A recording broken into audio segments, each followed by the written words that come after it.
இந்த நாய்வால நீட்ட முடியாது, இந்த சங்கிகளை திருத்த முடியாதுன்ற மாதிரி இது சங்கிகளுடைய அவங்களுக்கு உள்ளே ஊறி போயிருச்சு மத வெறுப்பு.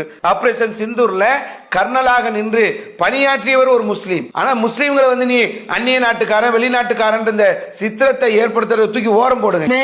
मुसलमान हूँ मगर पाकिस्तानी नहीं, मैं मुसलमान हूँ मगर आतंकवादी नहीं. இவங்க மட்டும் இல்ல, உங்களுடைய கட்சியே அப்படிதான், ஒட்டுமொத்த சங்கிகளும் அப்படிதான். जिन्होंने हमारी बेटियों के सिंदूर उजाड़े थे वही कटे पिटे लोगों को हमने उन्हीं की बहन भेज करके उनकी ऐसी की तैसी करवाई. एक बार मोदी जी के लिए जोरदार ताली बजाएं. இந்தியர்களா பாகிஸ்தான் இந்தியா பிரிவினை வந்த போது இங்க இருந்த முஸ்லிம்களை பாகிஸ்தானுக்கு போங்க நீங்க சொல்கின்ற போது இது எங்க தேசம், என் தாய்நாடு, என் தாய்மண், இங்குதான் இருப்போம் என்று எங்களுடைய முன்னோர்கள் இந்த நாட்டிலே தான் நாங்கள் இருப்போம், இந்த நாட்டிலே தான் வாழ்வோம், இந்த நாட்டிற்காகவே சாவோம் என்ற ஒரு நிலையில் தான் இந்த நாட்டிலே முஸ்லிம்கள் வாழ்ந்து கொண்டிருக்கிறார்களே தவிர உங்களை மாதிரி வெள்ளக்காரங்கிட்ட காட்டி கொடுத்தவர்கள் அல்ல முஸ்லிம்கள்.